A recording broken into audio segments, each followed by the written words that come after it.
ఇప్పుడు no cost cough syrup తో 60 రూపాయల విలువ గల ఇన్హేలర్ పూర్తిగా ఉచితం. దెబ్బకి దగ్గు జలుబు మాయం. తెలంగాణలో సంచలనం సృష్టించిన ఫోన్ ట్యాపింగ్ కేసులో కీలక ఆధారాలు సేకరించే దిశగా సిట్ దర్యాప్తు చేస్తోంది.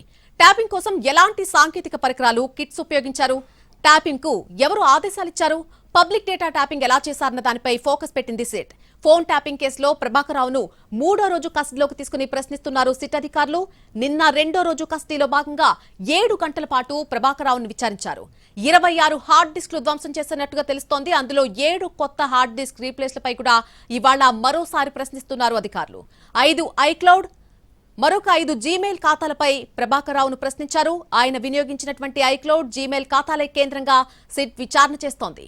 జీమెయిల్ ఖాతాల్లోని 4 పాస్వర్డ్, అలాగే ఐక్లౌడ్ ఖాతాల్లోని 2 పాస్వర్డ్స్ ను ఎందుకు సేకరించారని ప్రభాకర్ రావును ప్రశ్నించారు సిట్ అధికారులు. జీమెయిల్ అకౌంట్ ఖాతాల్లోని సమాచారం సిట్ ఆరా తీస్తోంది. ఐక్లౌడ్ ఖాతాను ప్రభాకర్ రావు అమెరికాలో ఉన్నటువంటి సమయంలో అక్కడ ఒక డివైస్ లో ఎందుకు లాగిన్ అయ్యారని ప్రశ్నించారు. ఆ డివైస్ ప్రస్తుతం అమెరికాలో ఉండడంతో ఆ ఖాతాలోని సమాచారాన్ని విశ్లేషించే పనిలో ఉన్నారు అధికారులు. ఎఫ్ఎస్ఎల్ వాటి సమాచారాన్ని రిట్రీవ్, అలాగే గూగుల్, యాపిల్ కంపెనీల నుంచి సమాచారాన్ని సేకరించడంపై కూడా సిట్ ఫోకస్ పెట్టింది. యాపిల్, జీమెయిల్ సంస్థల నుంచి వచ్చేటువంటి డేటాపై సిట్ దర్యాప్తు చేయనుంది.